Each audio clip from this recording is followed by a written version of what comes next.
Well, good morning.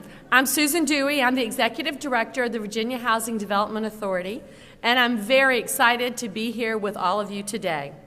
Welcome to the 2016 HAND Annual Meeting and Housing Expo. Today's event is much more than an annual meeting. It's also HAND's 25th anniversary celebration. So let's give them a hand.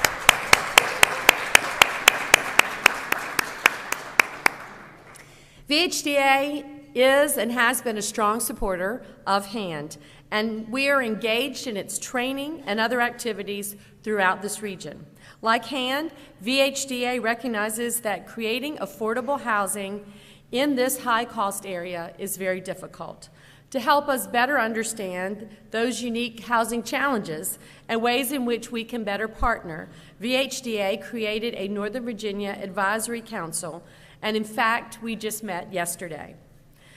The HAND team has a very exciting day ahead for you, including a special recognition for our industry leaders at HAND's Awards Luncheon, where we'll honor the Housing Achievement Award winners and the winners of the Children's Art Contest.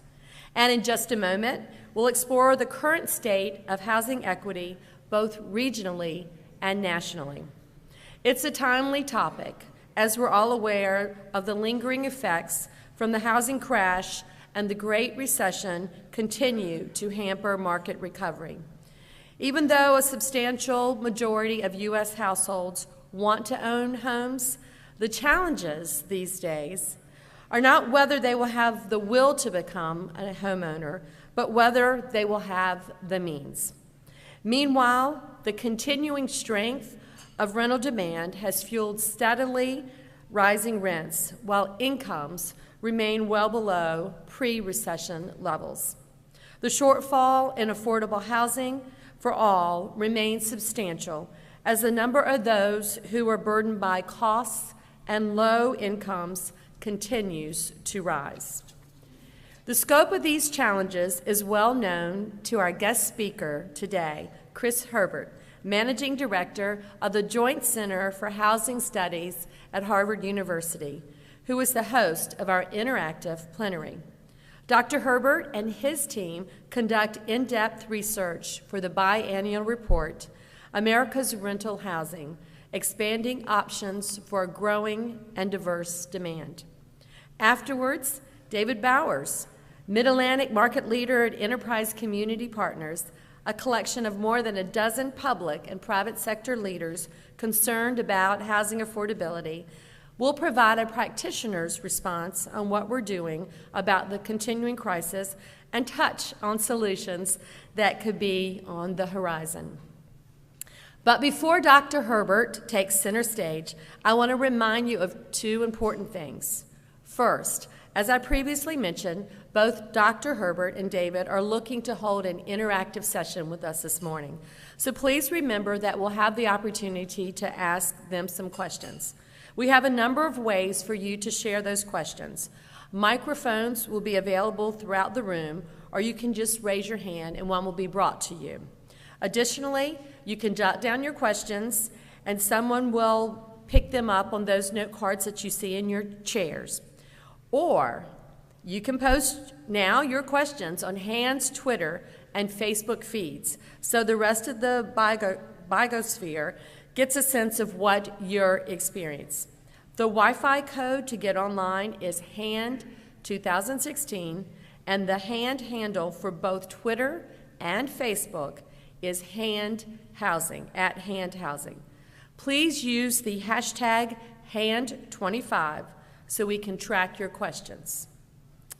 And second, we ask that you put on your visionary hats today and share your thoughts on where you think this industry and this region will be in the next 25 years.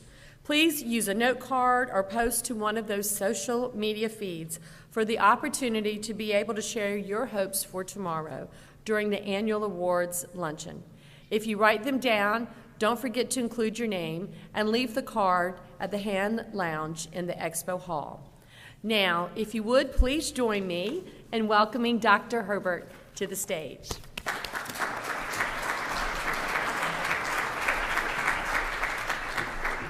Good morning, everyone. It's great to be here. I want to thank Heather Asbury for inviting me to be here to celebrate HAND's 25th anniversary, their birthday. Who can miss coming to a 25th birthday party? And thank you, Susan, for the kind introduction. As Susan mentioned, I'm the managing director of the Joint Center for Housing Studies at Harvard University. Many of you may be familiar with us. If you're not, the Joint Center has been around since 1959. It was originally created with a grant from the Ford Foundation as the Joint Center for Urban Studies between Harvard and MIT. As these things go, the relationship between two universities, the tug and pull, was too hard to maintain. In the 1980s, there was a divorce, and Harvard got custody of the Joint Center. So it became the Joint Center at that point between the Kennedy School of Government and the Graduate School of Design, which is the home of the urban planning program at Harvard. And the Joint Center's mission is succinct. It's to advance understanding of housing issues and to inform policy. And the way we do that primarily is through a couple of our signature reports. One of them is the State of the Nation's Housing Report. When Heather contacted me, she was asking me if I could speak about that report, and as the timing worked out, we're releasing that tomorrow. So technically, I'm not going to be speaking about that report. I'm going to let you know a little secret. It's all housing. The story doesn't change that much. And so while there's certain pieces of that story I may not talk about directly here, you won't be surprised to know that there are echoes in everything I'll say today. So instead, what my remarks are going to focus on is the report we released. We do on an every other year basis, which I would say is as important as the State of the Nation's Housing, which we call America's Rental Housing. This is a report with primary funding from the MacArthur Foundation, which does a very similar, plays a similar role as our State of the Nation's Housing Report, which is to provide a factual overview of the state of housing markets, both market rate and the assisted market as well, the demographic drivers of those, of the demand in the market, the state of supply, and then also obviously take a look at policy issues and policy challenges. The Joint Center's our role as we view it, as I said, is to advance understanding, to inform policy. So we don't really take strong positions on specific policies. Now the truth is we walk right up to the water's edge and we don't jump right in, but it's pretty clear where we're going, I think. But today to be teamed with David Bowers is, I think, a really great pairing for our report to lay out what the issues are, and then David could talk about some of what the policy responses to that will be. You know, I realize that here I'm in many respects preaching to the choir, people who spend their livelihood on these issues, but I still think there's value in what we do, in the story that we'll tell, and for a few reasons. One is, you know, I think it's often the case that people work in their local markets and they think that what they're seeing are unique to that market. And I think it's either comforting or distressing, perhaps, to see that, in fact, many of the issues that you're confronting about affordability and the like are issues that really play out across the country. The other issue is, I think, that it helps to highlight, we talk about both the broader rental market conditions and then how that affects the low-income segment of the market as well. And I think understanding those broader market conditions are important to know how assisted housing policy fits into that space. And then lastly, I think really what we hope to do is to provide what we would call as killer facts. Facts that you can use in your own efforts to try to engage with funders, with the public, with policymakers, to be able to make the case for why there's such a pressing need for affordable housing, what the consequences for not acting on that need are, and to really make that policy case.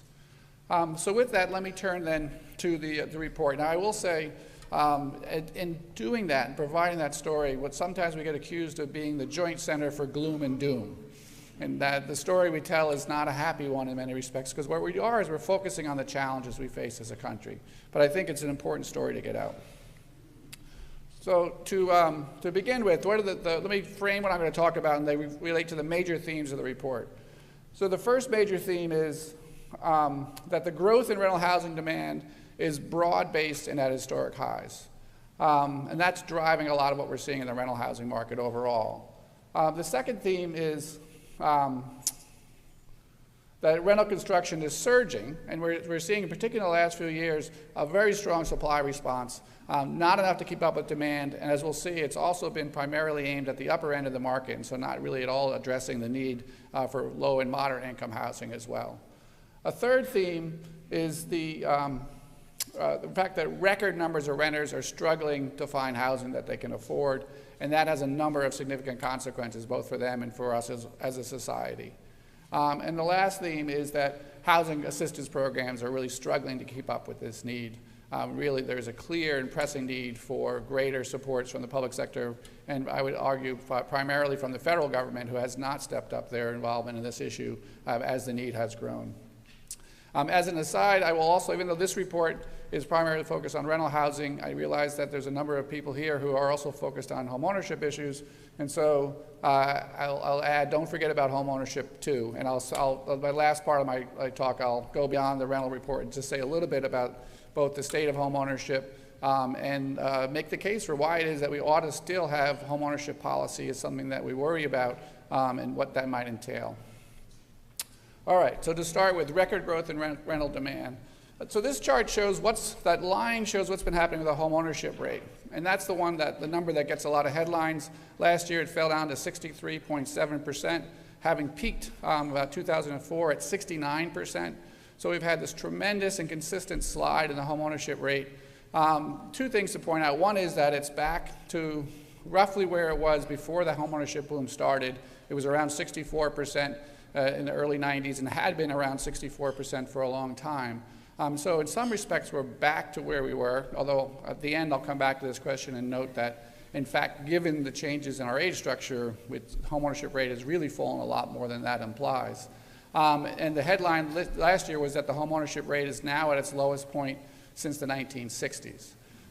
What's the flip side of that is that is consistent with the fact that the demand for rental housing has been growing by leaps and bounds. And that the bars here show what the number of renter households has been over time. And if you look back there in the early 2000s, when the homeownership rate was rising sharply, we actually had some declines in the number of rental households, got down to about 32, 33 million in the middle part of the decade. And then with that fall in homeownership rate, we've seen the number of rental households just balloon. So we've seen growth over the last 10 years of about 9 million renter households. That's 900,000 a year on average. It's been running a little bit above that the last few years. To put that in perspective, if we look back over our previous 10-year periods, the previous decade and the post-war period that was the high was the 1970s, when the baby boomers came of age, and we averaged about 500,000 a year growth in renters. So this is historically well beyond any growth of renters that we've seen in the past. Now, there's a tendency to think that this is primarily being driven by millennials, that young people don't want to own anymore, they're moving back to the cities, and that's driving this drive in renters. But if you look at it, you break it down by age, this chart looks at the growth in renters for 4 different generations. The millennials, who are under age 30, the Gen Xers, we used to call them baby busters, between 30 and 49, baby boomers, who are 50 to 69 as of this point, and then the pre-baby boom generation. If you look at the blue bars here, that gives you the total growth in renter households over the last 10 years by these age groups. What you can see is the millennials have only added about 1 million to our outstanding renters.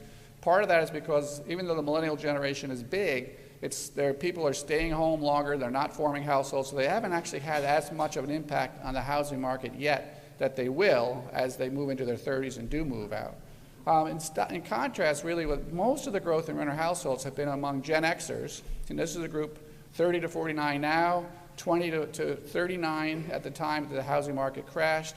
They were in those peak years of first-time home ownership and trade-up home ownership, and really were the ones who had the winds taken out of their sails by the housing crash.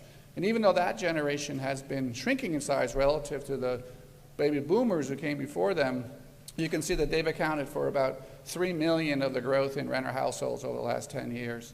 And then the baby boom generation, which has also seen its home ownership rate sag to some extent, but just by pure virtue of its size, has accounted for 4 million.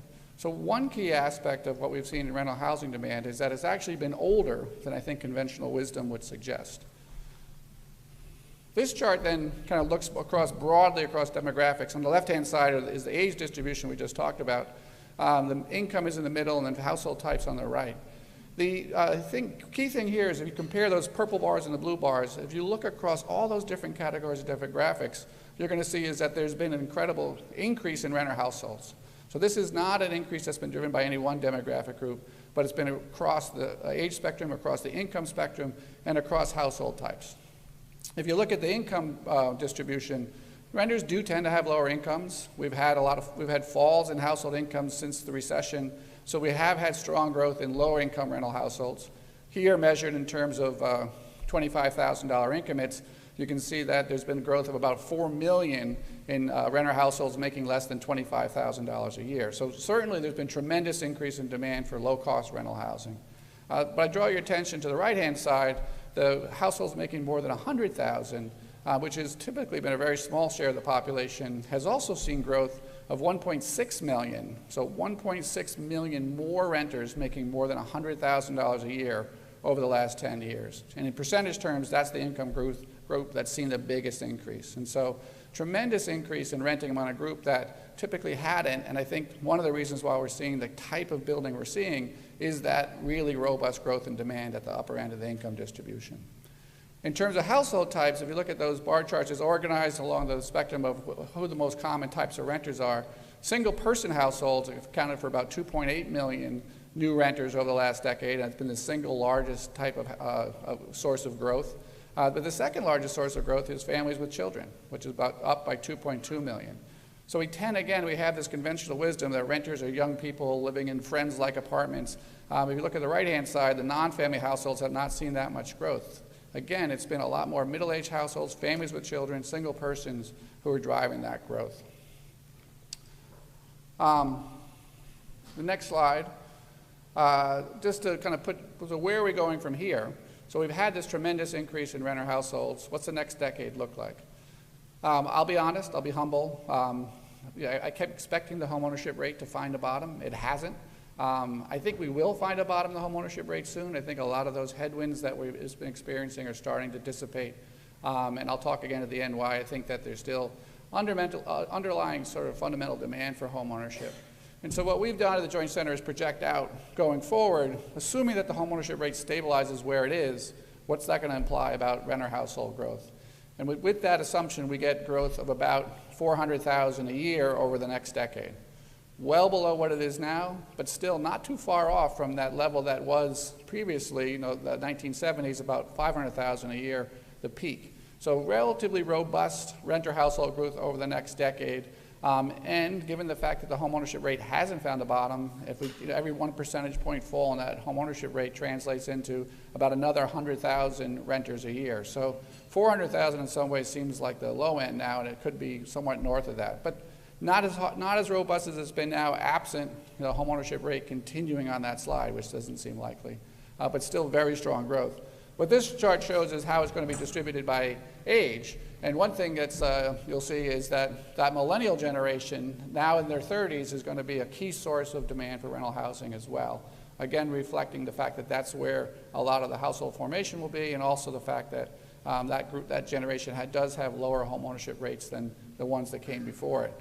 But the other key fact, and this is going to drive a lot of housing demand, is that aging the baby boom generation means we're going to have tremendous growth in older renters. Part of this is the fact that we've seen a lowering, to a lesser extent, but some lowering of homeownership rates at older ages. But a lot of it is just the fact that you're going to have people who are renters, lifetime renters, or baby boomers, who are going to be keeping renting into old age. And so one of the things we're going to have to confront in the assisted housing market is tremendous growth in demand among older households for rental housing. All right, rental housing supply is strong, but not keeping up with demand.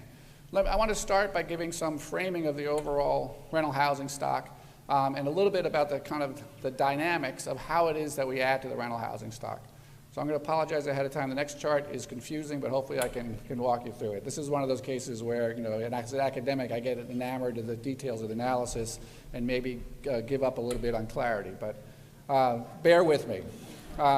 So what this chart does is it looks at the changes in the rental housing stock over a 10-year period in percentage terms and divides it into those for renting less than $800 and those renting for more than $800. So $800 is roughly, $800 to $900 is roughly the median rent. So the lower cost stock and the above cost stock.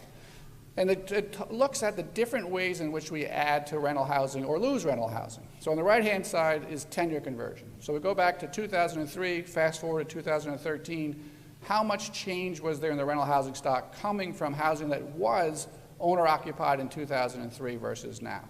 And if we did this back from 93 to 2003, we would have seen these numbers would have been negative because with that home ownership boom, we were converting the other way a lot more. Multifamily rental housing being converted to condos would have been a drag.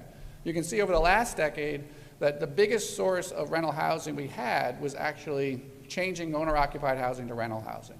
And this was certainly paying out particularly strongly in the years after the recession while construction levels were down and we saw all the talk about the rise of single-family rentals. New construction is the second largest source of new housing, and that source has been picking up in recent years and become now more important than tenant conversions. The filtering piece here is the movement of rental units from different rent levels. So that the light blue bar there says that about 5% of the low cost, under $800 a month rental stock over that 10-year period came from housing that used to rent for more. Conversely, housing that used to rent for $800 tends to filter down to lower rent levels, and so they lost some rental units from the upper rent level distribution. This is analysis over 2003 to 13. I think if we were to do it over the last few years, we probably would see that reversed, and particularly in certain markets where we're seeing gentrification pressures, rents rising, and probably more low-cost units being lost to upward filtering than before. And then the last set there is permanent losses, and you can see that the low-cost stock is most at risk of loss. About 8% of low-cost units fell out of the bottom of the housing market, disappeared, probably due to underinvestment and the fact that they couldn't maintain it over time. On net, what we find is that the low-cost stock grew about 10%. The above $800 grew by 25%. So you can just see that through all these different sources, we're not adding very much at the low end, and we're adding more at the upper end, at the same time that demand is increasing very much at the low end. This chart shows the distribution of rental housing by structure type and where it's located. So a couple points here. One is that this is from the American Housing Survey. It gives a picture that has about a quarter of households in central cities, half in suburbs, and a quarter in rural areas. You can see here is that there's a majority of the rental stock, or the largest share is in central cities, so it's skewed towards central cities. And the other piece is that blue bar part is the single family share. And so it's often forgotten that single family has always been an important source of rental housing, particularly in suburban areas and rural areas. Overall, it's 39% of the rental stock. That includes single family detached, which is about 29%, single family attached townhouses, another 6%, and then manufactured housing, 4%. So a big chunk of the stock in single family housing. That's up from 33% 10 years ago. So that transition, those 10-year transitions have really added to the rental stock on the single family side. 2 to 4s are also important, and we think about rental housing as being large multifamily buildings, but overall they're only about 42% of the market are in those larger multifamily buildings. So when we think about rental housing, bear in mind a lot of it is smaller structures as well. So where are we in terms of construction? This chart shows housing starts, and it breaks it down for multifamily units, and it breaks it down into those intended for rent, which is the light blue part, and the dark part is intended for sale. So a couple of things. One is we have seen just a tremendous increase in multifamily construction since about 2010. Unlike the single-family market, there has been a V-shaped recovery in the multifamily development. Over that period of time, about 95% of new construction is going for rental. So we're not building very many condos anymore compared to much of the 2000s. Condos accounted for a fairly big chunk of it. So now we're at a point where we're building more rental housing than we have at any point since the 1980s. So certainly a pretty strong supply response. This next chart is another one of those confusing ones, so bear with me. So one of the things we looked at is, well, how does the distribution of rents of what we're building match the distribution of incomes? So if you look on the left-hand side, that chart shows renter income distribution. And if you look at the maroon slice, about 49% of renters are making less than $35,000 a year. So the median renter income is around $35,000. If you look on the right-hand chart, that shows you the rent level of new units being built and how it kind of compares to that distribution. So only 10% of new rental units are renting for $850 a month or less, which would be affordable to those people making the median income for renters. So we have half of renters making $35,000. Meanwhile, only 10% of the units being built are affordable to the median renter. So certainly very skewed towards the upper end. You can see here that the median is in that range between $1,250 and $1,649 a month. In 2014, the median rental was about $1,370 a month. It moderated last year to about $1,350. So most of the stuff we're building, and that's a pretty high number compared to what was built just a few years ago. And that's affordable to people making about $55,000 a year, which doesn't sound like that much, but that's well up into the income distribution for renters. So why are we building so much high-income, high-cost rental housing when the demand for low cost is so strong?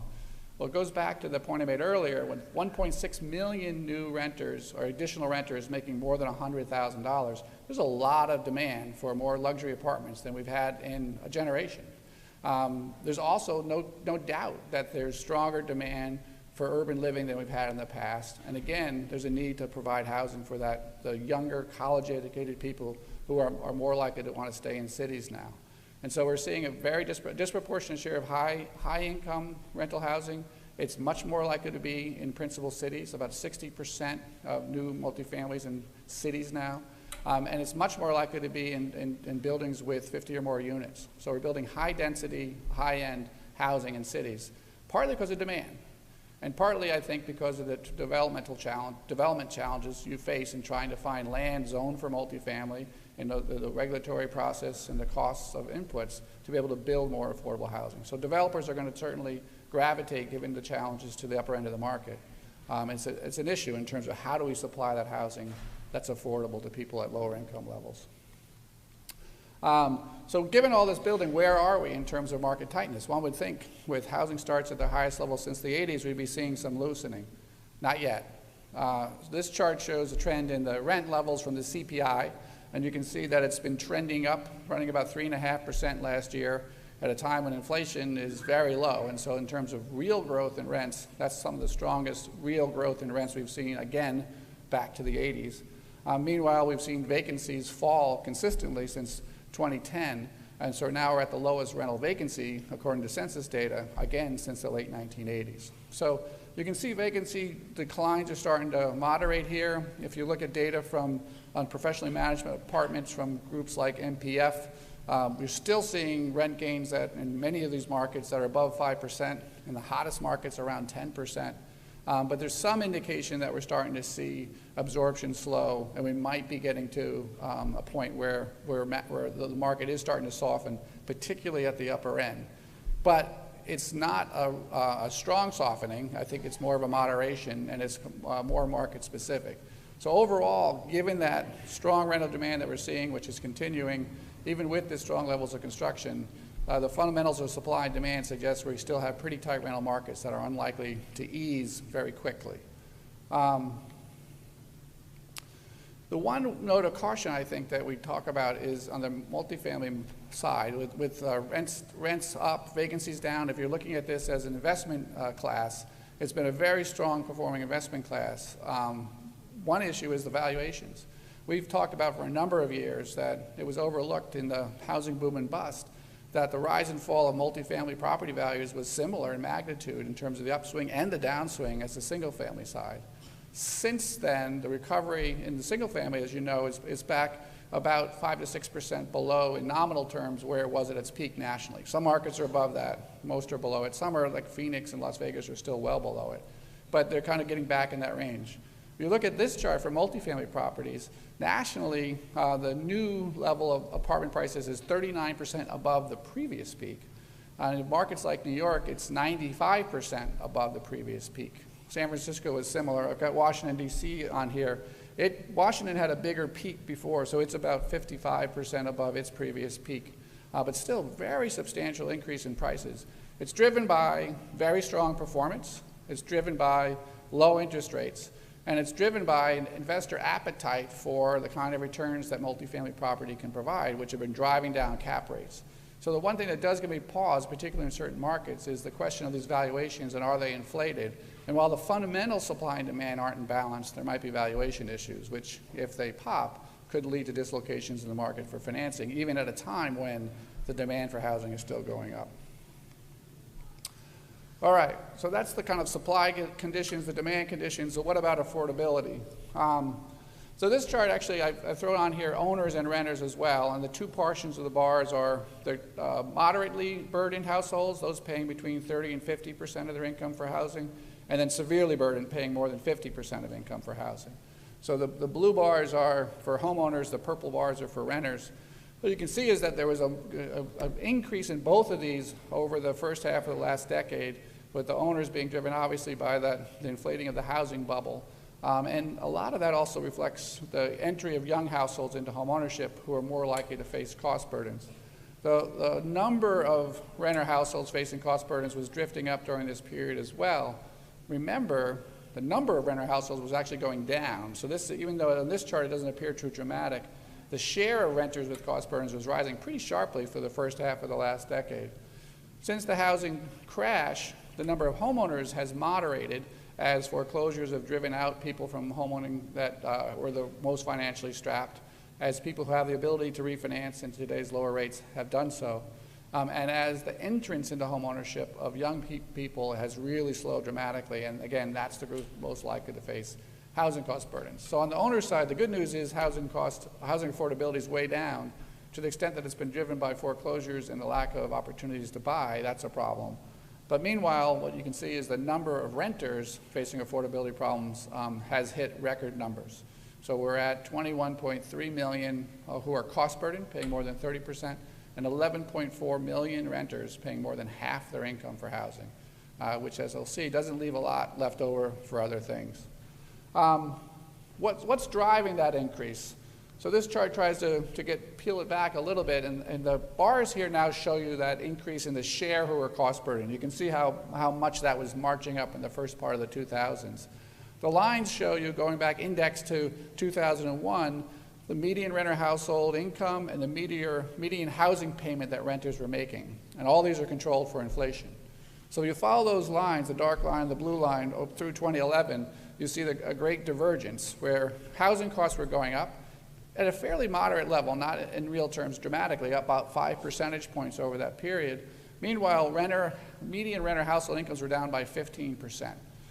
So to no small extent, the rise of housing affordability issues has been driven by income inequality issues and the fact that the bottom has fallen out of incomes for the lower half of the income distribution. Since 2011, you'll see there's a rebound in median rental household incomes, which largely reflects the fact that we've had a big influx of people with higher incomes renting as opposed to people at the bottom doing better. And you've also seen some inflection in renter costs going up, which I think when we update this chart this year to 2015, we'll see that going up even more.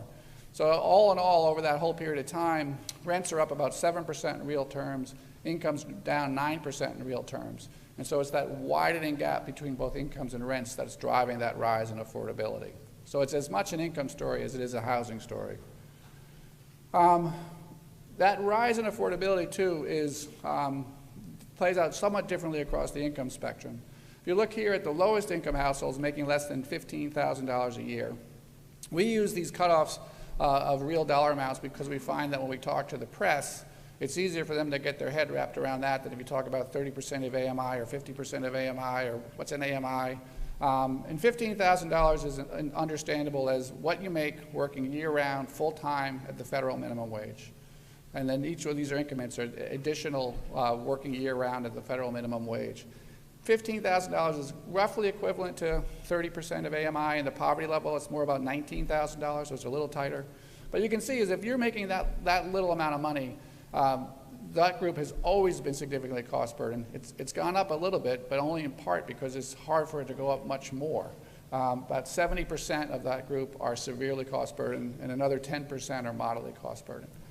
But if you look at the other income categories, 15 to 30, which is roughly equivalent to low income, very low income, I should say, and then 30 to 45, and even 45 to 75, each of those income categories have seen increases of between 8 and 11 percentage points in the share cost burden. So part of what's driving the overall cost burden issue in this country is that it's moving up the income ladder. For those making 15 to 30,000, much of that increase has come among those who are severely cost burdened. For the other ones, it's for people making paying 30 to 50% of their income for housing. But still, a big part of the cost burden issue is being driven by these more moderate income households. Now that does play out differently across market areas. This chart shows 15 largest metro areas in the country, shows the share cost burden, so paying more than 30% of income. The purple bars are for those under 15, that lowest income group. The other ones are for people making 30 to 45, so moderate income households. So if you look across there, it doesn't matter what market of the country you're in. If you're a very low-income household, extremely low-income household, you basically cannot find housing you can afford. And this is a story that's often told by the National Low-Income Housing Coalition and the National Housing Conference in their analysis of affordability and who can afford a rental unit. All those markets are facing, when people say, where is the problem biggest? I say, well, if you're a very, extremely low-income household, it's everywhere. But the blue bars then say, well, what if you're making that $30,000 to $45,000? So, middle-income wages. If you're in Washington, San Francisco, or Los Angeles, you're as likely to be cost-burdened as you are if you're a very low-income household. Now, aside from the fact that severe burdens will be more extensive among the very low-income. But if you come across, if you're in Phoenix, Houston, Detroit, much less incidence of those cost burdens among moderate-income households. So one of the issues is in high-cost markets, it's not just an issue of the lowest income households, but more how do we get housing that's affordable for people at moderate incomes as well. And so what are the issues? What are the trade-offs? What are the problems that are caused by not having housing that's affordable? So one of the things we cover in all our reports is looking at the difficult spending trade-offs, we call them. When you're spending such a large fraction of your income on housing, something's got to give. And if you're a very low-income household, here we're using the bottom expenditure quartile from the Consumer Expenditure Survey. And expenditures are a better proxy, in our view, for who the low-income population is. If you look at that group, if you have a severe cost burden, the main thing that gives is spending on food. Because when your budget is that tight, the big ticket items in your budget are food, transportation, and healthcare. And there's nothing else to give. And so when you look at that, you're spending more on housing, you're spending $140 less a month on food. You're spending $90 a month less on transportation. And you're spending $40 a month less on healthcare. So when we're talking about a housing problem, we're talking about a hunger problem. We're talking about a lack of access to jobs and other opportunities. And we're talking about a lack of access to healthcare. So housing is linked inextricably with all these other challenges we're facing as well. The other issue is housing quality. And I'll admit it's harder for us to measure this. The American Housing Survey has a wide range of measures of housing quality, and they boil it down into a couple of measures of severely inadequate, which is like lacking bathrooms, lacking plumbing, lacking electrical service, significant breakdowns in heating, leaving you without heat for days at a time, which has come down in incidence greatly over the last 40 years, but still exists. And then moderate inadequacy, which relates to broken railings, holes in plaster, leaks, signs of rodents, things like that. What you can see is there's a clear trade-off. If you're going to find something that rents for $400 a month or less, which is what you need to find if you only have $15,000 a year in income, if you're going to avoid being cost burdened, then about 12% of housing units inadequate by that measure. And you can see it comes down to about 7% as the rents rise. So clearly a trade-off between quality and affordability. And the other issue that went too far. Matt Desmond's work, I'm sure many of you are familiar with his book, Evicted. Matt is a tremendously important work.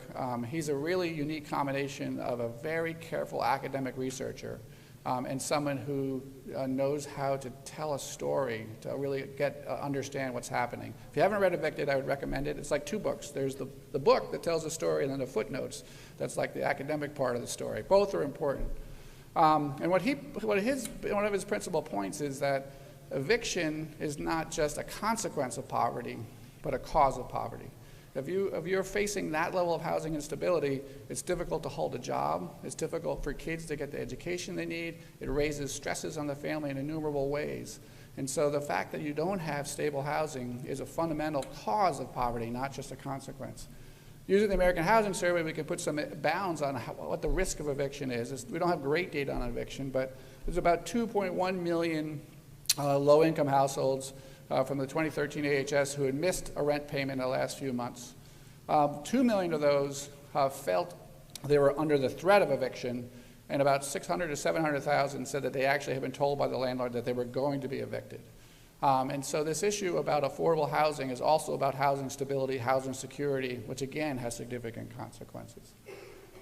The other way in which housing affordability, I think, has an issue broadly on the housing market is the question about if you can't find housing that's affordable, how does that affect young people's, in particular, ability to move out on their own, to seek housing? And housing is an important leg of the economy, and having that group of people out there in the housing market is important for the overall output of our economy.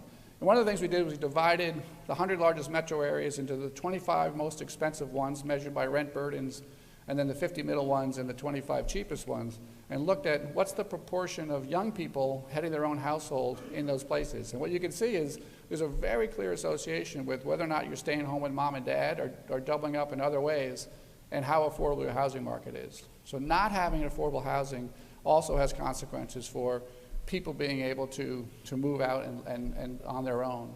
I know one of the things that HAND and its members are working on too is just the importance of affordable housing for economic growth. And I think this relates to that point as well. If you don't have affordable housing, you can't get people into your market, and you're not going to have the lower income jobs you need for a vital economy overall. On the next slide. All right, so now we're moving on to housing assistance efforts struggling to keep up. So one thing, this is based on analysis from the Urban Institute, is just generally looking at the availability of housing that's affordable to extremely low-income households. And by available, it's does it exist at that rent level that you can afford? Is it not occupied by somebody who's making more income, which is happening increasingly these days? And is it adequate? And so it's available, affordable, and adequate. And overall, they find that about, for extremely low-income households, there's about 33 housing units that are affordable, adequate, and available for every 100 extremely low-income households. What this chart does is breaks it down by the size of the county. What you can see is two things. One is that the largest urban areas, there's less housing available affordable housing. It's still an issue even in the smallest areas. It's about 38 units for every 100 extremely low-income households, so not a great picture. And the other thing is the purple part of this shows you what share of those affordable units are coming from federally assisted units. And there's no doubt that federal assistance plays a huge role in closing the gap between housing that's affordable and what people can afford to pay. And so absent a bigger federal role, I think one of the reasons why we're struggling to fill that gap. Because again, if you go back and say, okay, $15,000 a year, that translates to $400 a month in rent, there is not a market in this country where the private sector can provide that housing on its own. There's absolutely lowest income levels, no way to close that gap absent subsidies. So how have we been doing in the federal level in terms of helping to close that gap? So this chart shows the upward rise in very low-income households who are mostly eligible for federal assistance, which has gone from about a little over 15 million in 2007 to about 19 million in 2013. So increase of some 3.6 million income-eligible households. And if you look at the gray bars, how much have we increased federal assistance? It's gone up by about a little under 400,000 units by this measure. So we started out about 1 in 4 income-eligible households being able to get rental assistance. We're still at 1 in 4, even though there's even more households seeking it. So just federal efforts simply are not keeping up with the need for this. And how do we go about doing it? This chart shows the time trend, and the top line there is housing voucher program. And you can see that that program was the favored means for expanding housing assistance in the 90s. Those increases were evident up until the early 2000s. And since then, it really has been running a little bit over 2 million, 2.2 million assisted households with vouchers, with some wiggles in it, but basically not going up very much. The low-income housing tax credit, meantime, has been consistently each year adding to that stock, and now has become one of the most important sources of housing assistance in the country. And so I think there's no question when we look at what's our principal means of responding to this, the low-income housing tax credit is an incredibly important tool and growing in importance over time. The other lines here show what's been happening to the public housing stock and project-based assistance, which we stopped adding to long ago and have been subject to steady attrition over time. So they've fallen by about 200,000 units each over this period, this 15-year period here. So we've lost about 400,000 assisted units in the public housing stock and the project-based assistance stock, at the same time that vouchers have been going up just a little bit, and the tax credit's been trying to fill that void, both in terms of new construction and in trying to preserve this existing project-based housing. Just a little bit on the issue of preservation. So this chart shows for those project-based units, what's the count over time of the number of units that are going to come up have their subsidies expire. And this shows that it's going to go up from about 200,000 in 2015 to more than 600,000 over the next 10 years. The portions of this bar show you whether or not the current rents are below the market FMR or not, because studies have found that if you look at what's the likelihood we're going to lose these units when they come up, one of the key drivers is there a market opportunity there to bring these things up to market and have higher rents? And you can see is that a majority of those units, existing units, have that opportunity and so are at great risk of loss. So certainly, a key use of the tax credit program is going to be addressing this potential loss of affordable units at a time when demand has never been higher. One last thing I want to touch upon is this question about the geographic location of assisted housing. Over the last couple of years, there's growing social science evidence of the importance of place. Among them, Raj Chetty, Nathan Henrin's work coming out of Harvard, showing that if you grow up in areas of concentrated poverty, there's significant impacts on your lifetime earnings over time. Importantly, their work finds that if you, in fact, could mitigate that effect, get people out of areas of high poverty, that the increase in their earnings and the tax revenue that would be generated from that would be enough to pay for the cost of assisted housing that would get them into that better situation. And so there's a strong economic argument to say that the value of assisted housing in enhancing mobility is real. One question, though, is where are people getting this housing assistance? And so this chart compares the distribution of census tract characteristics for all rental units on the one hand, LIHTC, housing vouchers, project-based assistance, and then public housing. And it's certainly true if you look at the public housing units on the right-hand side of both of these charts, they're much more likely to be in areas of high poverty. About 28% of public housing is in areas of concentrated poverty. Poverty rates over 40%. Very little of it is in areas of low poverty, under 10%. And likewise, if we look at the racial composition, about 40% of public housing is in areas where blacks and Latinos make up 75% or more of the population, compared to just 16% of all rental units. And so public housing in particular is a legacy of siting decisions that were made back in time to put this housing in minority communities and areas of high poverty and have helped exacerbate that over time. If you look at the other programs, while the poverty rates and the minority concentrations are higher than all rental housing units, they're actually pretty high shares of those are in areas of opportunity as well. But certainly ways in which those programs can be improved, I think, with better attention to the incentives that are there to help people move out of areas of poverty and to help site these projects in areas of more opportunity. So I think a growing issue for the field is how does housing assistance programs play into getting access to areas of opportunities versus the ways in which these investments can actually help be an important catalyst for communities as well. All right, just to conclude, a little bit about home ownership. Certainly the case that, the first slide I showed that decline in the home ownership rate over time, still heading down, closing my eye, tilting my head sideways, looking at seasonally adjusted rates. It looks like it's finding a bottom this year, but don't quote me on that. It's still, a lot of indications are the home ownership rate's falling. And there's a variety of reasons for that. First of all, I should say that I mentioned at the outset, even though there's a lot of talk, the home ownership rate's back below 64%. It's about where it was at the start. We've just given back what was that overinflated home ownership boom, and we're back to normal. But if you look at the home ownership rate by age, if you go back to 1993, this is just the changes in the home ownership rate since 93 for different age bands, and this only goes through 2014. You can see that for younger age groups, aside from those 65 and over, home ownership rate's down 2 percentage points, 4 percentage points, almost 6 percentage points from where it was in 1994.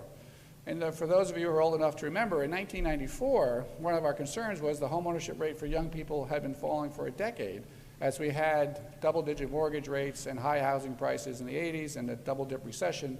So there wasn't a great period for home ownership in 94 to begin with. So we really have given back a tremendous amount of home ownership since the crash, more than just going back to that baseline from before. We've gone beyond that by a great extent. So why is that? Well, one reason that doesn't get a lot of attention is it does go back to this question of income inequality. If we look at, this is personal income for young households, the ones you might expect to be most likely to move into home ownership. we lose sight of the fact that the 1990s were a period when income growth was pretty robust. We actually had, over that period of time, that first part of the rise of home ownership was associated with the fact that people were doing better. That turned around with the recession at the beginning of 2000s, and for much of the 2000s, even before the housing crash, we had had falling personal incomes across the age spectrum. I think of the credit bubble that we had in that early period masked a lot of that falling effective demand by extending credit more than we should have. But what we've seen since the recession is those incomes are continuing to fall. So part of what we're seeing with the home ownership rate is this issue about how well income growth is being distributed, and certainly among younger households it's been a challenging period. The good news is that, as you can see, that there has been some indication that in the last couple of years that we're starting to see that income number turn up, as the employment rate is now below 5% and hopefully holding there. Inflation, wage inflation will hopefully take effect and help drive up these incomes, which will help across the spectrum, certainly in rental affordability, but also in demand for home ownership. Certainly, tighter credit standards have been a factor. This is a chart showing the change in lending to different credit buckets for home purchase that, from CoreLogic data.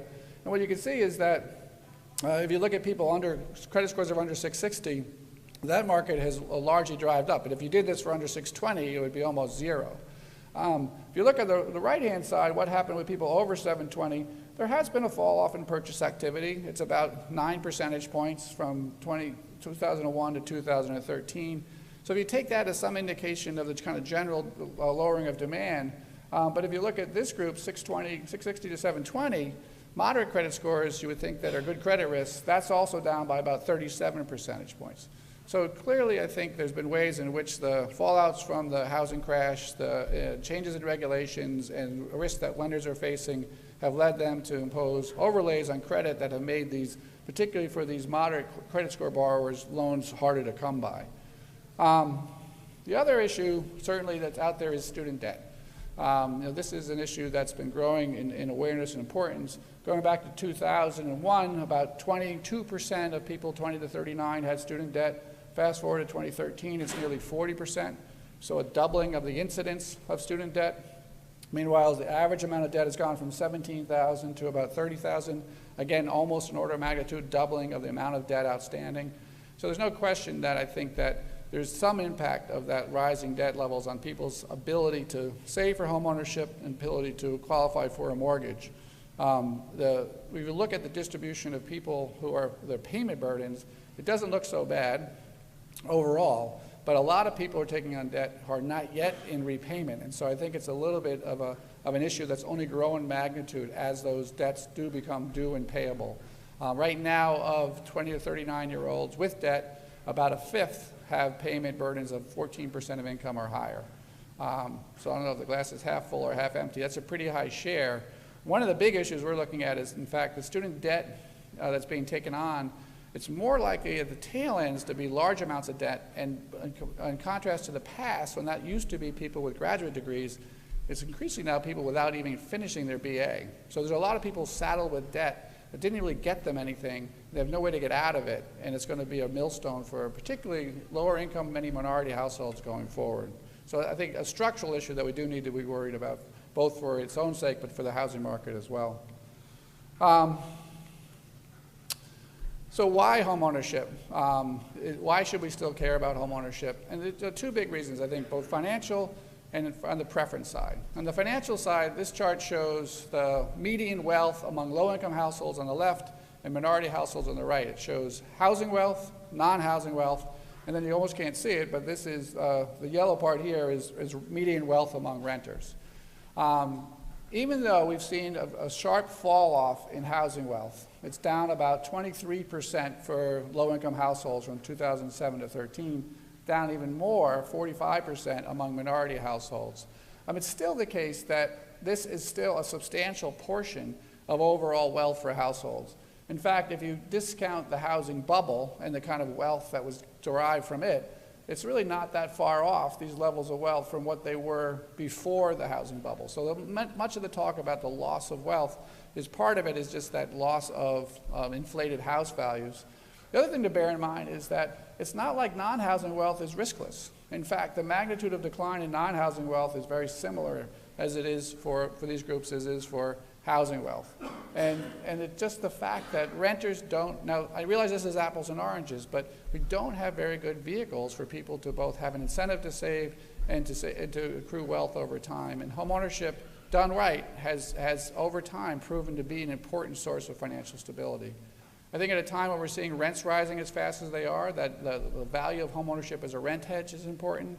And as we have more and more people going into retirement, if you look at older households, those who own their home free and clear, it's an incredibly important source of financial stability in old age that would supplement Social Security and other things that we have now. One challenge we face is that we as a society have gotten away from the idea of paying off your mortgage debt. So more people are going into retirement with debt, and so not being able to live free and clear. But still, done right and with the right encouragement, I think we can get homeownership still has an important place to play.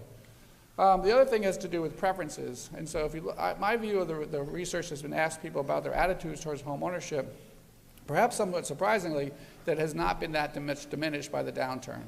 And this chart shows from the Demand Institute people's expectations. Do you own now? Will you own on the next move? Or do you expect to own someday?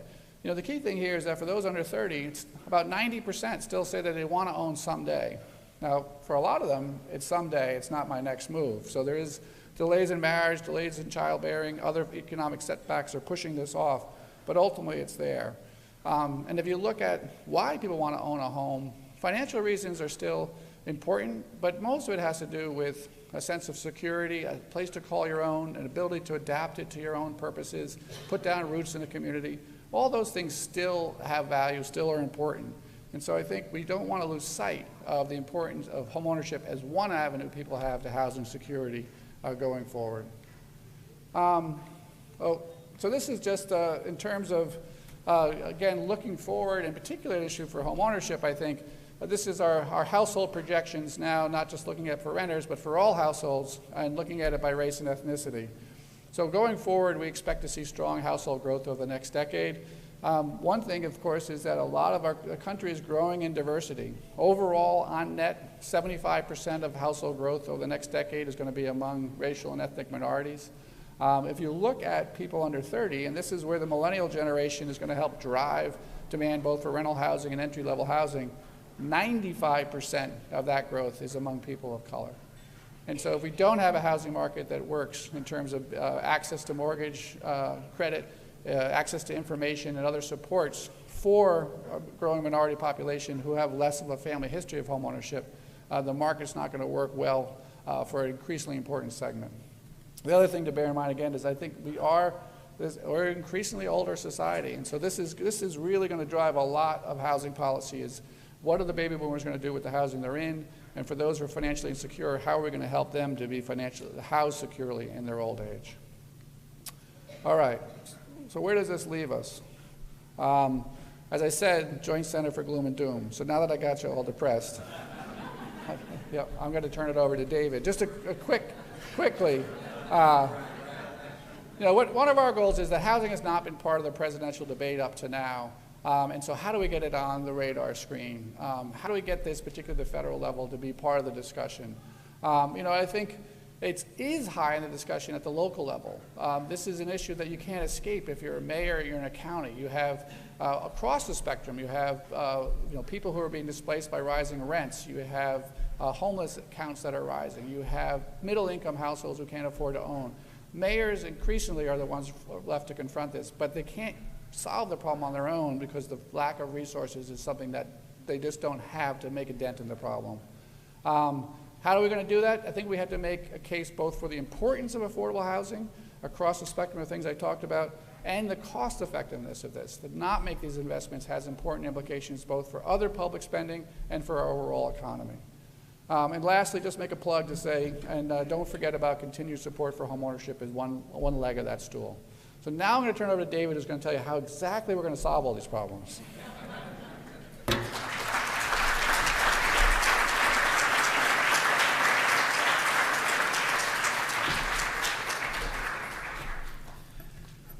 Well, with friends like Chris, I tell you.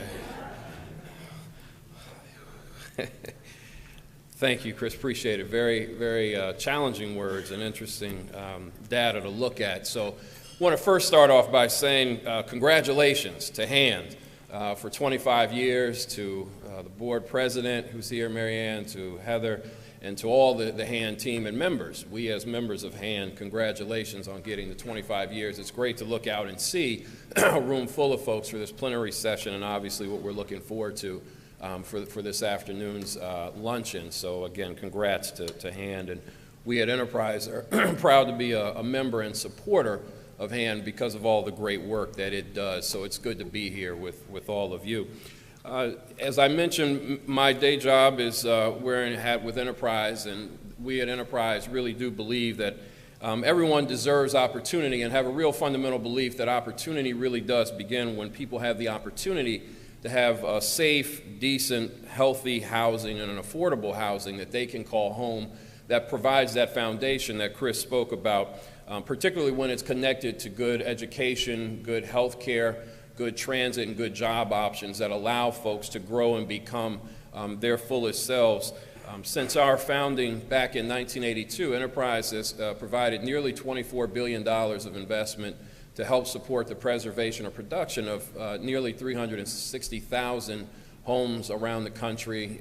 That doesn't even include the policy work that we've done over the years. And right here in the Mid-Atlantic region, that includes $2 billion of investment to support 30,000 affordable homes. And I will just say proudly that two of the developments that we've helped to support are actually two of the award winners today, one by Enterprise Homes, our colleagues, and the other one by Mission First and the good folks at Far Southwest Southeast CDC and at the Trinity Plaza development. And I see the Shepherds here, Pastor Eugene and Pastor Patrice, so we're proud that they are part of that legacy of what we have done. We share the concerns that have been highlighted in Chris's presentation and have been fortunate to work with the Joint Center now for Gloom and Doom over the years to try to look at things. And so what I want to do today is, again, speak to some of that response, not just wearing my Enterprise hat, but wearing my hat as one of the co-conveners of the Greater Washington Housing Leaders Group. Now, many of us here obviously love our region. We love living here. It's a great area to live in. But we know that the numbers that are part of the local reality in terms of what Chris talked about are stark. So we know from reports that have been done by folks like the Urban Institute, Council of Governments, the George Mason Center for Regional Analysis, we've got some data points, and I'll just lift up a few to remind us of where we are. We've got 250,000 households in our region that are severely cost burdened, or as we like to say, living housing insecure. 250,000 households in our region. Again, reminder what that really means. That means for every dollar that household brings in, they're paying at least half of that just to keep the lights on, if you would, just to pay the rent. And that includes 150,000 renter households in our region. Obviously, we've got more than 11,000, 12,000 homeless folks on any night in our region. So that's a stark reminder of kind of what the need is.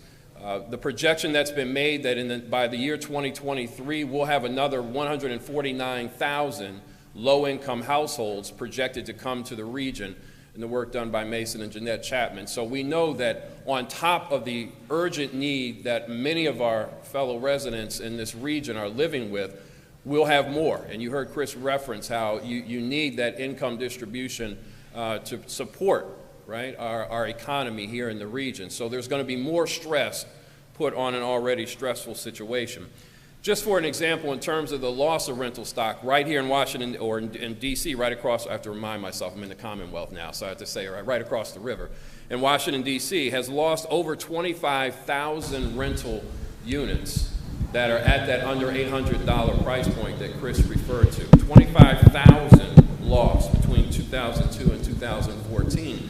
While on the other end of the spectrum, units over $1,600 a month, we've gained 45,000 of those units. 45,000, that's just in the district alone. Within the last 15 years, we've seen median home sale prices more than double in some jurisdictions. And just in the last 18 months, we had the Bureau of Labor Statistics come out and say These that are Washington, D.C. is the on, most but no expensive volume. place to live. Raise the Shocked a volume lot of when you people. guys get ready to Well, pass New York, the San Francisco, Okay, Bureau of Labor Statistics said D.C. Okay, so is the we're most asking- expensive. There's an ad, however, that runs for a national company that really MC struck me Susan over the weekend as I thought about these remarks this afternoon in terms of the response. One is And the ad says, why monitor a problem if you don't fix it? Anybody's written anything, and they'll probably go like this. Why monitor a problem? So you can just see, like, if they get confused, like, What's the if point they've got a card in their of the hand, monitor? then don't pass the mic. So to If they this have end, their the Greater hand up, Washington Housing pass Leaders stay Group in the aisle, have came pass the together mic back in So 2014 if to they help get too controlling, like, you know, up on the address right some of side. these issues. There's actually a fact sheet I'm gonna in give your a wrap-up booklet for point, today probably that gives like you a 10 kind of to, synopsis because we're a little of some of that in terms and of what then the I'll Leaders say, Group like, I'll go like has this, been and that means doing. I no want to provide an update, as some of you all who were here last year may recall. The Leaders Group helped provide some of the Just say, do you programming have for a last question? year's Or do plenary you have session, on the the card, or release do you of wanna ask questions? 2 reports Just ask and the them. panel that was held. So we thought, and we appreciate Han welcoming us in to With say, no let's volume. provide an update on what has happened in the 12 months since. And we thought it dovetailed nicely with Chris's presentation to kind of speak about, okay, so what, now what? What do we do locally to try to build on, as Chris said, making the case for fixing the problem? So one of the things we want to do is to really see if we can help our region, first and foremost, just think in terms of fixing the problem. That's one. Many have heard me say, and I will say it again, we need to stop having these million-dollar conversations about billion-dollar problems, right? So we got to stop playing small ball in our region. How do we actually think in terms of meeting the need of the data points that are laid out? So let me say a word about kind of who the Leaders Group is. You'll see again on your fact sheet the collection more than a dozen public and private sector organizations that range from advocacy organizations, research organizations, business organizations, financiers, developers, and the like. And so it's a nice cross-section of folks from across the region and across various industries that have come together. And we've been meeting since 2014 to examine really what's the nature of the affordable housing crisis or challenge that we face here in the region. What is the relationship of housing affordability to economic growth? And again, I appreciate the fact that Chris referenced that. It's not just this is the right thing to do, but it's also in our region's economic well-being. It's in our interest to address this issue. And then how do we look at strategies to increase affordable housing for low and moderate income households in the region? And we've had a particular focus on the need in the rental space, while also keeping an eye, as Chris said, on the need around home ownership. So some of the work that we have done, we're really working to elevate the visibility of and broaden support for some bold solutions that can be taken in our region. So some of the things that we've looked at really is in 3 buckets that we've really focused on. One is, how do we bring more money to the table? Number 2, how do we look at issues around reducing costs? And number 3, how do we look at issues around land use policy as means of trying to address the issues that have been highlighted? So let me just tick off a couple of the key efforts that have taken place over the last year. Again, going back, last year's panel at hand really was quite a moment. If folks will remember that panel where you had 4 elected officials from across the region, you had a large employer in George Mason represented who had done housing themselves. You had Andy Schloff from Busboys and Poets, a regional small business but a largely growing business on there, and Josh Bernstein coming from wearing multiple hats, development and philanthropy. And to have that cross-section of leaders from around our region all saying that we have to address the issue was no small thing. And put a stake in the ground, I think, and to Han's credit, at the Han Annual Conference to say we as a region need to address this issue. You may recall as well that the, unfortunately now, late Rick Cohen, the report that he did, the Call to Question, was released last year that had a listing of some recommendations around how to address these issues. But you may remember that Rick's key takeoff was really your last slide, Chris, which was, while there are various solutions that are out there, the most important thing that was his takeaway based on conversations was the need for political will, right? And not just public sector political, but political will, kind of big P and little p, for us to focus on, again, how do we fix this problem? We also had the report released again by George Mason with updated numbers looking at the projections going forward by 2023 that referenced that 149,000 new low-income households projected to come to our region coming here. So since that time, what we've done, a few things. So we sent out the Call to Question report, the Leaders Group did, to a number of elected officials in the region, mayors, county executives, the head of legislative bodies, the head of housing committees, and let them know there's a regional group that wants to work with you to try to fix this problem. And so what we've gotten back already so far is we got invitations from the Prince George's County Council to come out and brief them. And so my good friend and colleague Melissa Bondi went out and spent time with the county council at their annual planning day to talk about the importance of this issue. Also spent time with the Prince George's County Department of Housing and Community Development as they are working to craft a housing plan for the county. That includes obviously an affordability component. That work continues, but the invitation was in response to us sending out the leaders group this report and saying this work is going on, how can we help? The Montgomery County Council also reached out and said we want a briefing, and so they wanted a briefing on the George Mason report with the numbers, with the projections, and what did that mean, as well as a briefing on the report that Rick had done. So already we are starting to get feedback from counties, from jurisdictions who are saying, help us. We want to work, we're doing what we're doing, but we're also looking for new answers, new ideas, new thoughts. So that has been going on. Also excited to say, as a member of the Primetime 09 class of 09 Leadership Greater Washington, Leadership LGW has taken on this Thought Leadership series and has identified in their first year now, and this is a new thing for LGW, where they're saying we as an organization are going to take on an issue and look at it for 12 to 18 months and help our membership not only get more educated, but think about what can the membership do. And so the first issue that LGW picked was housing affordability. And so they've been doing a thought leadership series where they've had a series of briefings, a series of panel discussions, tours, even out in Northern Virginia, to take folks from around the region who are LGW members who come from all walks of life, for-profit, nonprofit, government, to really try and understand better this issue of housing affordability in our region and think about what is it that we as an and I said we, as LGW can do, its members can do to lean in more on that issue. In the capital bucket, the Washington Regional Association of Grant Makers, anybody who does work in our region knows that we are not a region that has a lot of program-related investment. We're not a huge foundation community, if you would, in terms of particularly around housing affordability issues. We have obviously some solid foundations who provided good support over the years, but we're not a huge foundation town in that regard. And there's certainly not a lot of program-related investment work. So the Washington Regional Association of Grant Makers just in the last year has launched something called Our Region, Your Investment in collaboration with Enterprises Community Loan Fund to bring more lending capital, right, below market rate lending capital into the bucket, if you would, that can be used for acquisition and preservation lending in our region. It's really been dovetailing on a year and a half of work that the RAG has done with their Affordable Housing Action Team to really try to educate folks in the philanthropic community about this need and about different and new ways that philanthropy can lean in on this issue. We've obviously been weighing in on some specific public policy issues.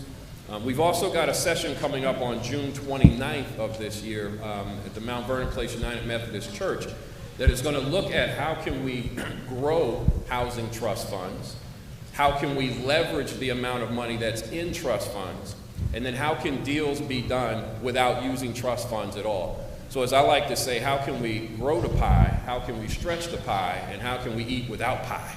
And so that's what that session is going to be. So it's interesting because we've got 3 different panels. A number of the panelists are in this room who come from government and outside of government. Some are developers, some are investors, some are bankers, who will all be there, and it's really a brainstorming kind of a working session to really try and identify some specific solutions about, if we've got a trust fund, how do we make it bigger? If a jurisdiction doesn't have a trust fund, how can it create a trust fund? Whatever trust fund money you have, how do you stretch that money and make it go further, leverage it with some private capital? And then again, working with developers like Jair Lynch and Chris Smith and others who will be on the last panel, how can you potentially do deals without using trust fund dollars at all? And then the last 2 big things I'll mention that are going kind of major efforts going forward by the leaders group. One is we are working with George Mason and the Urban Institute around putting together a scope of work to quantify how much it would cost to actually solve the problem. How much would it cost in our region to actually solve the problem? What would the total cost be, and then how much of that do we think would be subsidy, whether it comes from the public sector or the private sector? Putting a dollar amount on the need. There are a lot of folks who, in my experience over the years, don't want to have that conversation. That number is going to be too big, right? But as I say to folks, you can't fix a problem if you don't know what the size, scale, and scope of the problem is. And so it's not going to get better if we put our head in the sand and say we don't want to know. Some early estimates have said this could easily be a $30 to $40 billion proposition, if not more. Just a couple of years ago, the Urban Institute did a report for Washington, D.C. that projected in order to meet its needs, that could be $5 billion. That's just in the District of Columbia alone. So we're going to work to quantify what that need is. Then the second big thing we've been working with, and we're excited about this, the roadmap for the Washington Region Future, spearheaded by Bob Buchanan and folks at 2030 Group and others. A group of business leaders in our region have come together to try to map out what do we need to do to make sure that our region stays economically viable and vital. What are the things that need to be addressed? And so that group has been meeting over the last year or so. And it's a big, no small matter that, based on Bob's being around the table with the leaders group and some others, that housing affordability is one of the things that is referenced in the roadmap. So when they talk about regional branding and how to kind of detach from us being just seen as a government town, the fact that housing affordability is in there is a big deal. And we are working with the roadmap group around trying to provide what some of those solutions are. But part of that, of what we're looking at, is this notion of a regional compact of some sort, whether we're compact, collaboration, whatever it is, it's some sort of agreement that public sector and private sector leaders across the region come together and have some sort of agreement that says, here are some of the specific targets we have that we'll shoot for and some of the specific steps we may be willing to take to get there.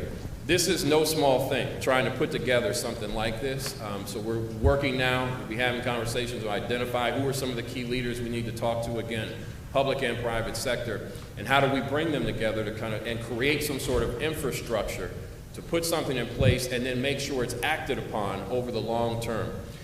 So as I prepare to kind of close our remarks, let me address kind of one of the elephants in the room that a number of people have said to me and said to us, which is, first of all, well, that hasn't been done before. And second of all, that's going to be a really big number. And third of all, you got two states in a city and people don't like to play together. I mean, come on, just look at Metro and what's happened. We can't get our act together there. How are we going to do something over here? And you've got this big problem. I mean, we've looked at some compacts around the country. We're in places like Minneapolis around their light rail line, places like Ohio that was focused around jobs, Minneapolis around housing, the Bay Area that was focused around kind of housing and economic development. And it is true. What we are speaking of is really at the scale and scope and for the issue we're talking about has not been done before. That is true. So let me just end with a few observations around why that doesn't matter.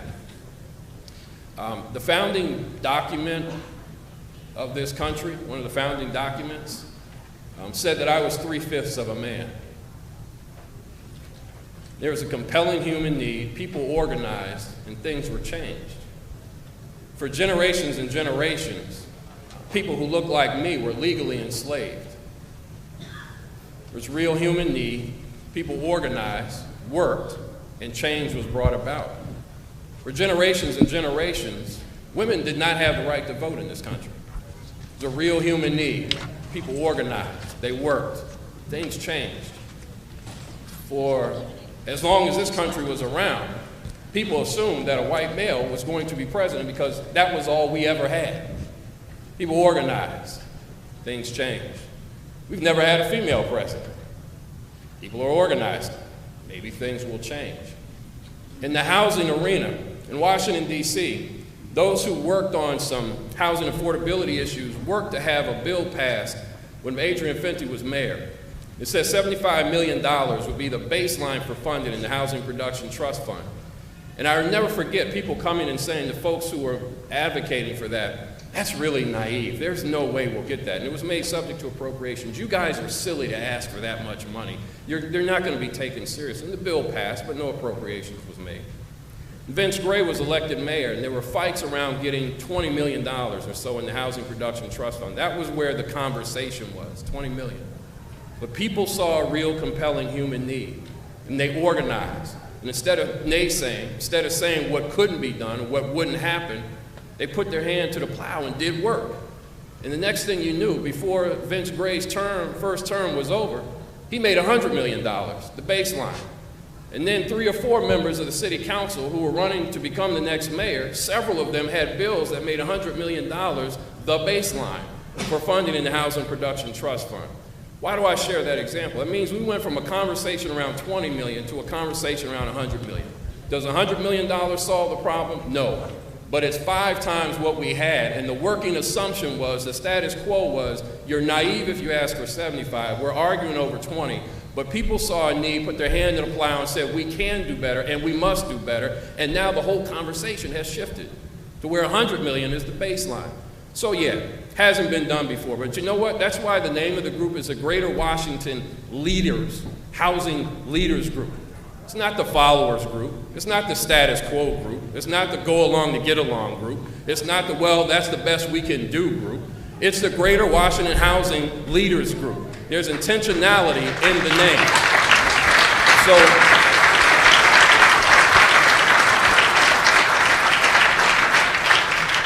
I share this to say that the problem is huge, but there are more than numbers behind that. They are our neighbors. They're the folks who will serve us at lunch today. They're some of our coworkers. They may be some of us. There are real people with real names who are struggling every day. The data and the statistics that we see attach a name to it, attach a face to it.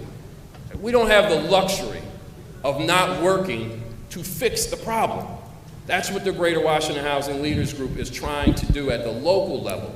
So when you hear us reach out to you, whether you're in the public sector, the private sector, for-profit, nonprofit, developer, investor, house of worship, whoever you may be, understand that the mindset that we're coming with is just because that's the way things have been, we don't believe that's the way things will be. And if we put our mind to it, right, claim that new vision and work at it and organize, we really do believe that we can solve the problem that we have in our region. So with that now, we're going to transition to some question and answer period. I'm going to turn it over to Susan, who's going to give us some directions, and I think we're going to move this podium. Thank you all very much.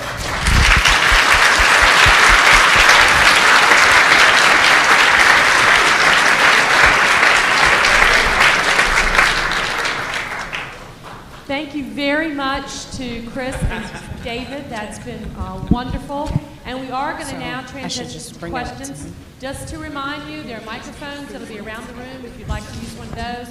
If you'd like to pass up something on a note card, or if you'd like to go with social media, remember that let me just double check. everything is up here, So but it is do I give this to case-sensitive. Suzanne, or The do I give Wi-Fi this code you to get online either is David hand or 2016, and the handle for both Twitter Did you and have one too? Facebook is at We didn't go over @handhousing. who to And give the cards please use to. the hashtag hand25 so we can make sure to track So I can your remember questions. and give that to I you. already have one question that has been given to me for both of you, and that is, how can we make a case for the cost effectiveness of housing assistance? Well, you know, I think there is a growing body of social science research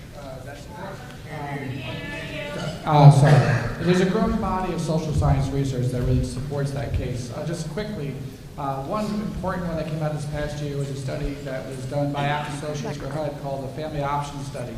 It looked at families who were in homeless shelters and it randomly assigned them the gold standard for social science research to either get permanently affordable housing, get temporary assistance, or to get nothing and get basically whatever was going to transpire in the usual system for helping that family. Importantly, what the study found after its interim, there's going to be a longer-term follow-up, was that when you got permanently supportive housing, you found that the issues plaguing those families in terms of instability, separation from children, school issues, abuse issues, drug issues, were greatly diminished by having permanently supportive housing. And secondly, if you compare it to the cost of continuing through the shelter system, it was actually cheap. So I think there's evidence growing that providing people with stable housing makes a difference. Similarly, the work I mentioned from Roz Chetty, looking at the impacts of growing up in high poverty areas and what that does to your lifetime earnings. If you translate what that means in terms of just tax receipts from that income, it pays for itself to give kids an opportunity to grow up in stable housing and good communities. So I think there is evidence that says this is short-sighted to not spend for stable, affordable, good quality housing now. In the long run, we're going to pay one way or another, and families will be better off if we spend that money now. And I would just add on it's interesting on the financing side, more in the pay for success arena, there's some movement afoot to try to find ways to capture the savings that comes from housing folks in a stable and good way, where you might pay otherwise down the road when dysfunction happens. And so it's not widespread yet, but there's more work happening now, and people are examining to see how do you really quantify those savings and put it in on the front end so we don't pay for it on the back end. And we have certainly seen that even in the district as it is wrestling with its homelessness issue, where people have looked at how much we pay, how much the city pays to put someone who's, again, fallen into kind of disrepair and dysfunction in a temporary and unstable way, as opposed to, wow, what if we had taken that money and paid on the front end? So there's more of that kind of real analysis going on. Thank you, and also I appreciate the comments everybody's posting. I think that's great to show the whole blogs here how important our conversation is today. The next question is, any models for addressing housing needs of low-income minority communities without displacement? And I might add, without concentration of poverty also. So, David, you want to start? So models for housing minorities without having displacement. Well, I'd say one, and I'll point to the project that's going to be the winner, that was recognized today by hand as a small project winner, Trinity Plaza, done by Far Southwest, Southeast, CDC, and Mission First.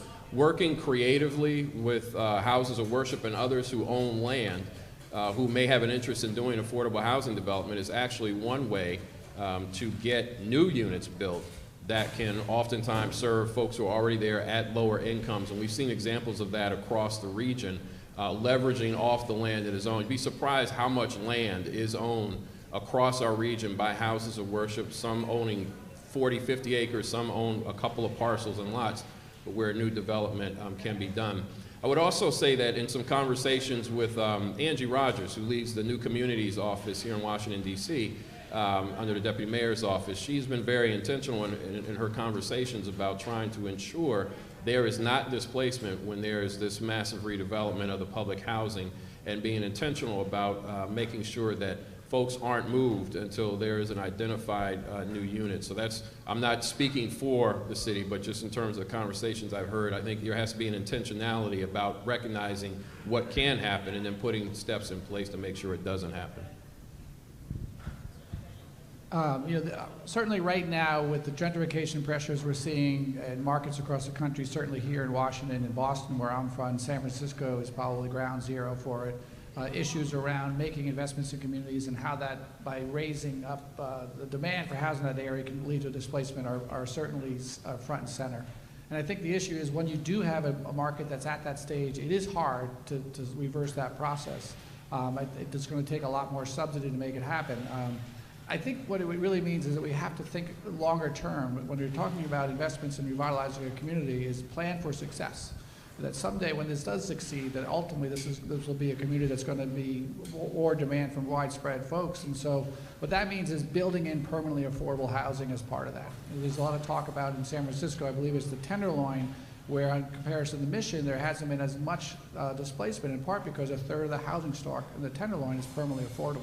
So building in a permanently affordable component is important, and I would argue it should be across, again, a spectrum. Think about both permanently affordable rental housing, but also think about ways in which homeownership opportunities are there, and that means probably more shared equity approaches where people can get in, benefit from that affordability, but have it stay in the community and transition to somebody else if and when they decide to move out. So I think part of it's like people talk about Detroit now. Detroit ought to be planning for success and thinking about ways to lock in affordability and have people share in that prosperity, given all the activities that are there to try to raise up that community.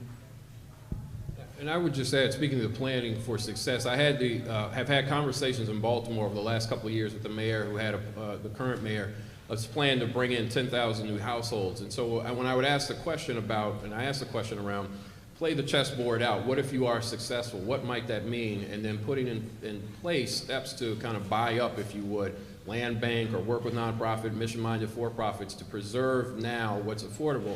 And I always tell people, sometimes it's hard for folks who are starving to be told, make sure you don't overeat. Right, because you're thinking, well, my reality is I'm starving. You're talking about, this, but we have to think about, and I would point back down to Washington, D.C., When Anthony Williams was mayor here in the last 15 years, he said, I want to bring 100,000 new people. And folks thought that was crazy. And well, look at it now. A recent event that DC Fiscal Policy Institute had with he and Alice Rivlin talked about the success they had and the ripple effect in terms of pressure on price. So I do think that notion around being intentional about preservation, about locking in permanent affordability is really critical. Thank you. I've been reading some of the Twitter questions, but let me stop and see, is there somebody from our audience? Okay. So you both mentioned earlier issue of income inequality. I also see that as kind of an underlying elephant in the room with all of this affordability crisis. So how, do you know of any ways we can address income inequality either on the DC metro level or federal level? Thanks. Yes. If you do this, that means something happened. So I think let me just say from the local level, we've seen movements around obviously raising minimum wage. So that's one piece to it, and some coordinated efforts around several jurisdictions. I would say going beyond that, the ultimate, I think, really important is how do you get people even beyond minimum wage? So there is the helping people raise the minimum wage so folks who are at the lowest part of the income scale can have more, and we've seen that effort in coordinated ways and could see more. I do think it is that this is where housing has to talk to folks in other sectors, right? Education and health, job, workforce readiness. And so a number of the folks in our affordable housing world in this room are doing things with kind of resident services to try to help folks get better education, get better job placement. But I think that I tell people enterprise is a real estate finance and solutions company that's in the people business, and I always say that's not a cliche. Because if I'm in the real estate finance business, all I care about is the unit. If I'm in the people business, then I have to answer that question, which is okay, I'm a houser, but how do I make sure the folks who are living in my housing get quality education, get quality if they need drug treatment, get quality workforce development, so ultimately they can go and compete for jobs that pay more of a living wage. Yeah, just to echo what David said, I mean, I think thinking about housing's role in income inequality, you think of assisted housing as a platform for opportunity is important. And there's opportunity with project-based assistance to be able to deliver those services where people are. There's issues like the family self-sufficiency program that could be expanded, I think, to have people, as their income grows, have that go into a kitty that they can then tap over time for other investments as well. So thinking about how do we take housing assistance and both help deliver services and have it be a vehicle upward. And I think there's a lot more we could do with housing vouchers to make sure that that is a vehicle for mobility to areas that provide more opportunity. Sorry, and one more thing. So on the government side, for funders who fund affordable housing, I think being intentional about providing funding for resident services would be an important thing that would help developers out who are providing that. And also in the philanthropic world, there are more conversations now going on across silos. So if I'm a person who cares about if I'm an education funder, I need to care about housing. And if I'm a housing funder, I need to care about education. And folks need to be talking across silos so that even in the philanthropic, where we make investments, whether it's public or private dollars, we coordinate that so we can help folks, again, kind of build their ability to live well. Okay, yes, another question. Eric? So a question about areas of opportunity, one part maybe political, one part statistics. You can decide who answers which. But areas of opportunity, statistically, has there been anything that's demonstrated that focusing more on areas of opportunity will actually lower overall affordable housing production because of the increased costs or local approval processes? And then on the political side, at the state and federal level, folks need to allocate resources to create that long-term political will for these programs. And what happens to the programs if we are focused on areas of opportunity? Will somebody lose out, and will that be good or bad for the program in the long run? And quick comment, David Bowers, you're awesome. Feel the Bowers 2020.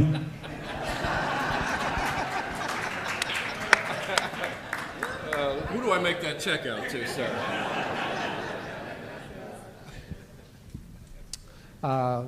That's a good question and not an easy question, I guess. In terms of the first part was how do we know what areas of opportunity are, or which are the right areas of opportunity, or?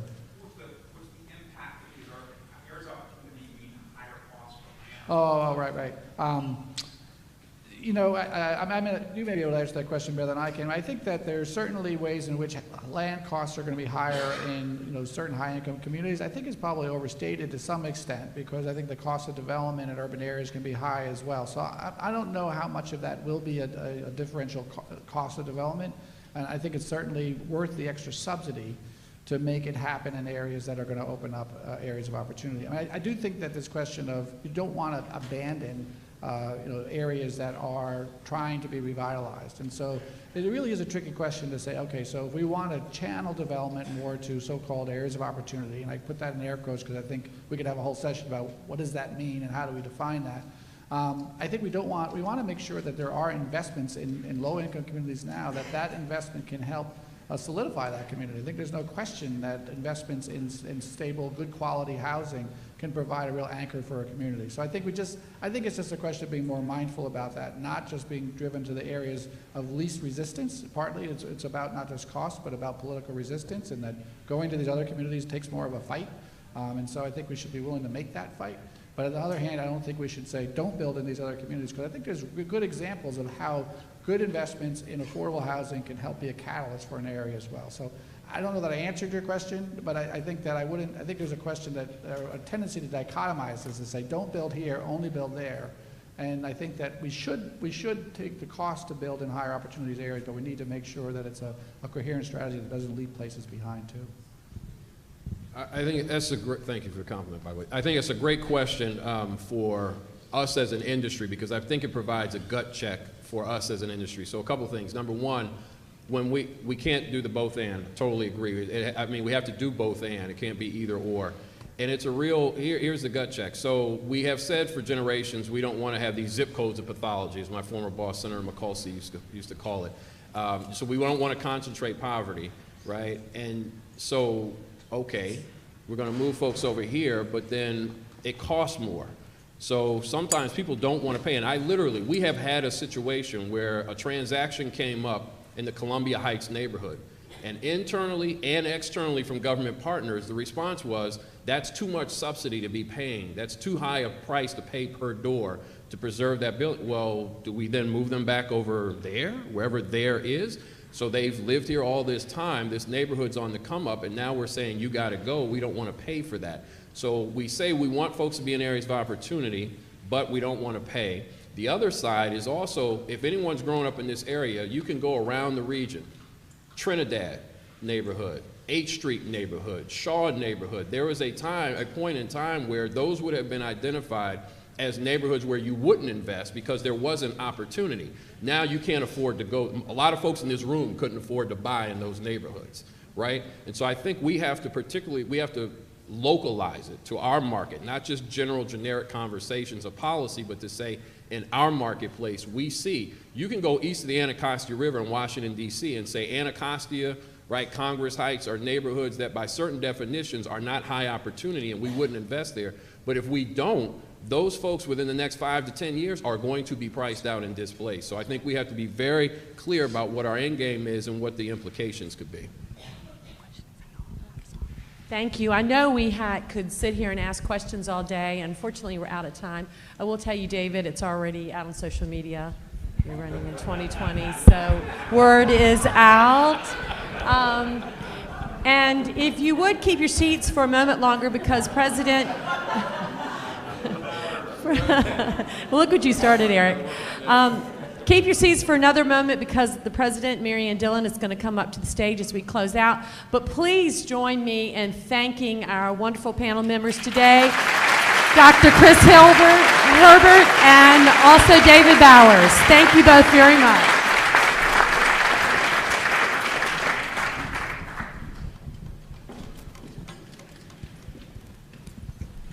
Well, here's your female president, Mr. Bowers. 2020. Wow, I want to thank Dr. Herbert for some really thought-provoking statistics and gloom and doom, and I want to thank David Bauer for taking that and really drilling it down to what we experience here locally and leaving us with hope. And you're so right. We cannot just throw up our hands and say, it hasn't been done before, we're not going to try. Things can happen. There can be sea changes in this country. We've seen it, and we're going to see it again. Good morning to you. I'm Mary Ann Dillon. I'm the president of HAND, and I'm also the executive director of Housing Initiative Partnership. On behalf of the board and behalf of our wonderful executive director, Heather Raspberry, I want to also welcome you to our 25th anniversary. This is a very, very special day, and I have the honor of bringing up the housekeeping announcements.